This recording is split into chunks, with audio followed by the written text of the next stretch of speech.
All right, guys, we are here at the Western Hunting and Conservation Expo from the Sneak Tech booth. I got with me Trevor Hunt, no relation. I guess we are kind of related. Are we related? We've talked about that in the past. Yeah, I don't figure that out. Yeah. So I got Trevor here with Pine Creek Outfitters. You guys probably well know Pine Creek Outfitters, killers of huge deer and elk and everything. So how you doing, buddy? Good. Good? Glad to be here. What do you think of the expo? Busy. Yeah, it's crazy today, Busy. isn't it? Big. It's bigger than I've seen it. Do you feel like there's more like vendors, or is it just spread out more? I don't know. Maybe both. I've wondered that. Aisles seem wider. Yeah, that's what I was thinking. Like the aisles seem bigger. There's a whole nother section. So yeah. I don't know. And there's a lot of companies. Well, like this one right here, this Clean Freak. I've never seen them before. Yeah. There's actually quite a few companies I've never even heard of. Yeah. So there's a couple that I usually go to that aren't here this year though too. Oh, really? I don't know like why. who? Oh, some hat people. For one. Yeah. I usually get some hats ordered from. They're not here this year. Well, I noticed there's no like First Light, the camo. I haven't seen a booth for them. I haven't seen Go Hunt. There's quite a few people that I haven't seen here. So I don't know. I think there's a few other shows going on right now, so they may be there or something like that. But and then Chaz, do you know Chaz? Oh yeah. Mitchell. Yeah. He doesn't have a booth here this year. Yeah. So it's kind of different. Yeah, there's new people, different people, but it feels bigger to me and feels busy. Yeah, as well. It does. So you gonna sit down, Clay? You can sit down, buddy. You can find a chair if you want to as well. There's a bench over there if you want to sit down. So let's talk Pine Creek, dude. Let's what do a it. year, man, huh? It was fun. It was a fun year. Started slow, ended strong. I appreciate you letting me take Chandler out, man. That was what a trip, dude. Yeah. Golly. Yeah. He's a cool dude too. Yeah. It's fun when it works out, isn't it? It is. It is. So I'm new to you. Well, I'm new to this whole guiding thing, and so I mean that was easy. That was the easiest thing I've ever done. Is that how it always is? Yeah. Okay. Yep. You just drive out there, and they're just there waiting for you to shoot them. You always get really good clients, and you just pick from what deer you want to shoot. Oh. And you just pick that one. Jeez. All right, everybody. If you're listening, and that's how easy you want it, I guess you got a book with Pine Creek. So. No, you guys had a good year. Your daughter got a great deer. Yeah. You got a great elk. I mean, what else did you guys do this year? We did buffalo. Oh, that's right, on the Henrys. That's something we haven't done before. Yeah. Tell us about that. We didn't. Russ, he's here somewhere. Uh-huh. He's a sub guide with me, and he drew. That's so amazing. And so it wasn't a guided hunt, but I went over there the whole time with him, and we hunted and learned new country, new animals. Did you see a lot of deer over there while you were hunting? Oh, really? No, we didn't see very many, but we were focused on looking for buffalo. Yeah, I guess we've true. seen some deer. Yeah. But we were in a little bit different area. Mm-hmm. I mean, everybody thinks of Henrys, and they always think, oh, there's big deer over there, Yeah. But I always kind of think of it as buffalo, though. I'd love to go over there and hunt buffalo. I put it in for here in the expo tag, and then every year I put in for that hunt, but I'll never get it. How long did it take Russ to get it? 23, I believe, 23 years. Geez, I'll be dead before I get that. Yeah. But other than that, we just did all of our deer and elk. Yeah. You also branched out into some mountain lions. This year. That's right. We did that. We brought on Brant Gardner. Mm-hmm. What was you and I haven't talked about that at all, man. What how did that transpire? We've been talking about it for years. Mm-hmm. He's a lion hunting fool. Yeah. Oh yeah. He kills tons of lions. And we're good friends. Yeah. And we just talk about it, and then it just gets forgot about for years. And so finally, we just did it. Wow. He went and got his sub-guide license, and so he's officially licensed in Nevada, legit mountain lion guide. Mountain lion, yep. We can do mountain lion hunts. We've done 2 or 3 kind of already.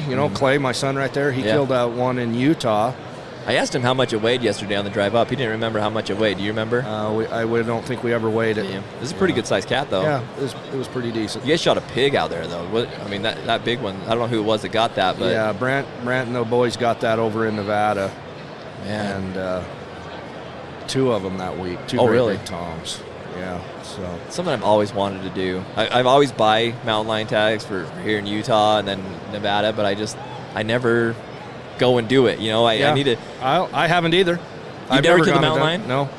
Oh.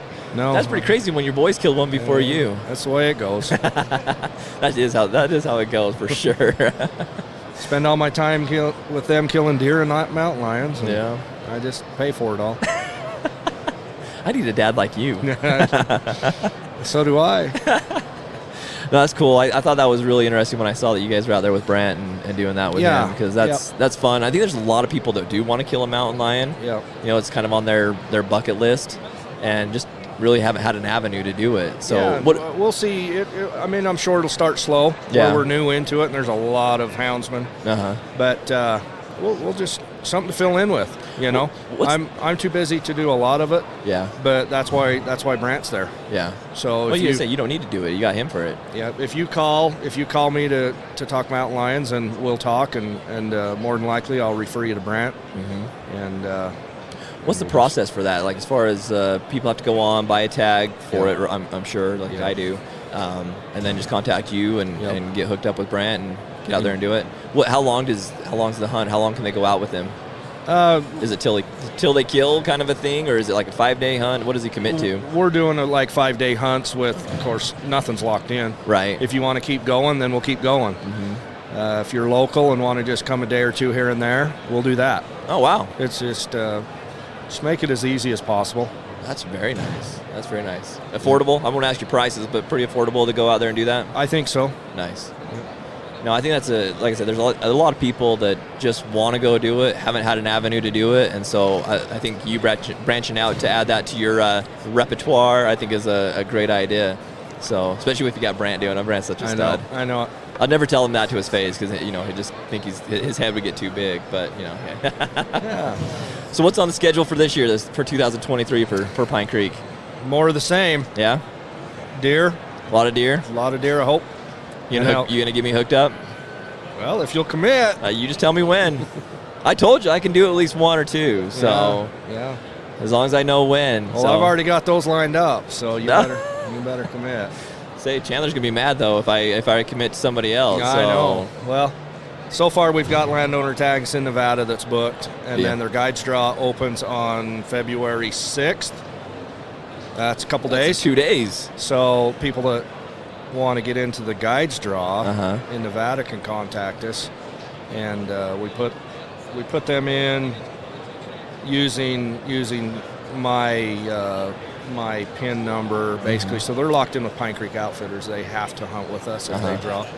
So it's it improves their odds, right? Yeah. I mean, maybe explain that a little bit. Maybe a lot of people don't know about the guide draw for Nevada. It's for guides and their clients basically. Mm-hmm. So you commit with a guide, and you get his information, or you make your deal with him, and he can apply you, or you can apply yourself. Mm-hmm. And then it's only those people in the draw. There's a certain number of tags allocated in each unit for the guides draw. Okay. It's very few tags, but your draw odds are better. Yeah. I don't know the percentages, but And Arizona does something similar to that, don't they? I don't know. I think New Mexico, I think. Or is it maybe it's New Mexico? Yeah. That I'm thinking that does the guide draw. Yeah. So, but that's the thing is, nowadays it's so hard to get a tag, period. And so if you can up your chances of getting a tag by it's doing still something hard like that, there, but it's better than chances. I was say better than the normal draw. Yeah, but so then you're locked in with that outfitter. yeah. He has to be there with you. It's only for rifle season. Okay. And then you cannot put in the regular deer draw in Nevada. You do one or the other. Gotcha. You can still put in for all the other species, the elk and antelope, everything else you want to do, but you can only, if you do the guides draw for deer, you can't apply for a regular draw deer. Gotcha. Okay. So, no, that makes sense. What are the dates on that, roughly? For the application? No, for the hunt. It's October 5th to the 31st. So that's sweet. Yeah. Man, why haven't I been doing that? Yeah. There's a couple of rifle units that go late. Maybe 7th or 8th of November, even some December rifle hunts in some of the other late units. So you have your chances. Nice. Depending on what unit you want to go for. Yeah. Okay. So you're doing that this year?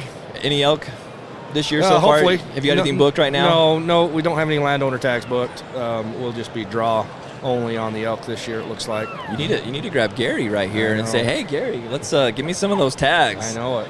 I'd guide those tags. I don't even know what you call it. Can you hear me? Yep, got you now. That was weird. Technical difficulties. Hey, that's what happens when you're doing this kind of stuff. I'm not in my studio right now, like out of the element. Well, I can't buy too many tags because I don't have that much help. That's true. So I got to limit it. Well, I told you I'll do a couple. You just tell me. We're doing it. You give me like 2 weeks that you need me. You're done. And I'm You're in. hooked. You're booked. Dude, that was so much fun. Honestly, Yeah. like I know that's not like the norm. No, that week was not the norm. You killed that buck. Yeah. And then a 2 few days? days later, Yeah, 2 days, 3 days. I went out with my daughter and killed her buck. Yeah. So yeah, we were that Monday and it closed on a Wednesday, right? No, it went through. Oh, did till it go all the way weekend. to the weekend? Yep. Okay. So I Yep. guess it's so a you few were more on Monday, days. and then I was in Nevada all week. Mm-hmm. I came home on Wednesday, and we ran out for a minute with her and didn't get anything. And then I went back to Nevada to finish up a hunt. Come back Saturday midday, asked her if we should go hunting, and I was dead tired. You know what? We're just done. Decided you can't kill one at home. Right. So we you went gotta be out. out and going. I got frustrated with the amount of people I seen in some spots, and so we went to another spot and that I like to hunt. Mm-hmm. And I mean, it was last day, last minute, last light.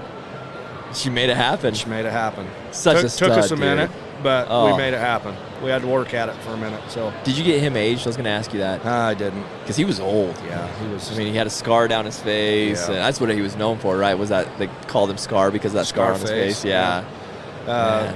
His teeth were fairly worn. Uh-huh. Quite a bit. He had to be on the older side, Mm-hmm. and just his sheer mass That's so crazy. made me think he was fairly old. Well, that's when we compared him to Chandler's deer. You know, Chandler's deer seemed actually pretty young.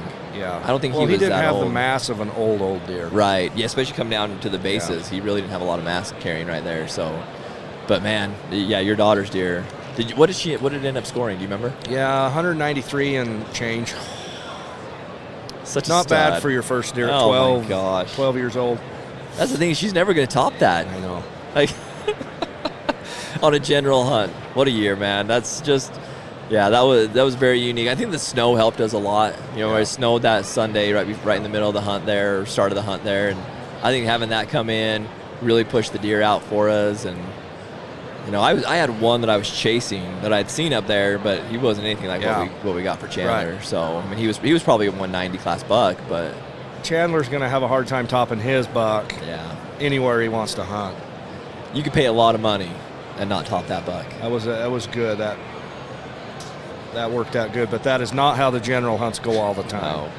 We'll No. take it when we get it. I've had so many people contact me, hey, let's go hunt, let's do this, and I'm like, I want you to know that's not the norm. That is such a unique situation, and We've killed a lot of good deer on the general units. But you killed a nice deer a couple years ago. A couple years ago. If you can find 180, Yeah. you know, that's a big deer on the general units. Yeah. That's kind of what you would hope to find. Yeah. I kicked myself because I had my rifle tag this year on our unit, and I saw so many like 170, 180 class bucks, and I kept passing up, just hoping for that, you know, that once in a Chandler buck, you know, one of those, and it just never happened. Now, hindsight, I'm like kicking myself. I could have shot any one of those and been super stoked with them. So it's hard to pass those up. So yeah, for most people listening, if you're on a general unit, man, if you see a 180 class buck, man, smoke that thing. Yeah. Yeah, because even those are hard to find. Yeah, they really are. So back to the expo, what you looking for here? You just hanging out? Meeting with people? Meeting with people that we only see once a year up here, looking at some new products. Anything catch your eye yet? Anything just so cool? No, not really. There's a few things that I found, like, you know, different digiscoping, PEAX booth over here. They've got some cool stuff over here. There's some cool stuff that I haven't seen. That I'm really interested in. When I guess I say PEAX, they have a new tent. Have you seen that teepee that they've got? Yeah. That'd be pretty sweet for backpacking. Oh, that would come in handy a lot of times for me. So, right. So yeah, and your father-in-law has his booth here, doesn't he? Yep. Is he here today? Yeah. Oh, we were over there for a little bit. Were you? I should go say hi to him. I haven't seen him in. God, he wouldn't even know who I am, but I haven't seen him in forever. So yeah, he's there. I need to go say hi to him. So cool. All right. Well, any other things going on that we need to let everybody know about? Yeah, all kinds of stuff. I don't know. Sounds like you're pretty busy. I'm just going to stay on the air that you've promised to help me for 2 weeks. 2 weeks. I'll give you at least these 2 weeks. people on the air can vouch for that. Because I'm not going to draw anything this year. So that's what you say. I got nothing going on this year. So yeah, you got me for at least 2 weeks this year to guide. So I'm looking forward to it. That was fun, man. I sure appreciate you letting me do that. Yep. Now you'll pull through this year. Yeah. We'll see how it goes. see if we can kill another 200 incher. Yeah. Well, I've had a lot of guys go home empty. Yeah. So it happens that way too. But yeah, you hold out for those big ones, and that's what you get. That's what's hard is you tell people, you really can't hold out for that. If you see a good mature buck, you really got to take it. Yeah. I mean, depends on the unit that you're hunting. Yeah. Do you do any limited entry? Sorry, we're kind of wrapping up, but do you do any limited entry guiding, like Ponce Gaunt, Oak Creek? No, because of guides. I mean, I don't have the time. Yeah. I don't have the time to pull off of Nevada stuff and our elk stuff to go branch out. I'm permitted on those units in Utah, and I've got a helper or two that if everything aligns right, we can do Ponce Gaunt. But it's not something that I do. That you focus on. Yeah, that I focus on. Just, I mean, the times are all the same. Right. Our stuff down there, the Nevada hunts are going on, and I just can't be in all those places at once. So. Yeah. We just need to duplicate you, clone you. Yeah. Actually, what we need to do is we need to get that kid over there doing some guiding. He's almost old enough. How old do you have to be? You have to be 16? I don't know legally to get a guide license, but he's almost old enough I can send him places and he can at least spot. Well, he can probably guide do that better now. than most guys, let's be honest. He knows where things are at. Yeah, so. He can do that now. In fact, I do. I'll drop him off on a hill, tell him to hike to this point, and start glassing. Good to spot for you all day long. He gets bored. Oh, he starts throwing rocks. I get bored. and hitting sticks and, wondering why he can't see any deer. How old is he, 14? 14, 15 this summer. Man, that's crazy. Yeah. Can't blame him. That's what 14-year-olds do. You get bored and start throwing rocks. I start throwing rocks when I'm not seeing deer too, and building rock houses and stuff. So I can't blame him. I did that on Jed's Hunter in the middle of the day. In fact, I got so bored I pulled up the BYU game in the middle of the day. So I can't blame him. I get bored too. Yeah, we're almost there. He's almost to start taking hunters. Yeah. I can't wait. Get him grown up. Be nice to have some help. Get him grown up, and he can help out too. This guy over here. Once he grows up, he'll be able to help out. I know. Cool, Trevor. Well, thank you so much for stopping by and chatting with me for a little bit. You bet. All right, we'll chat later. Bye.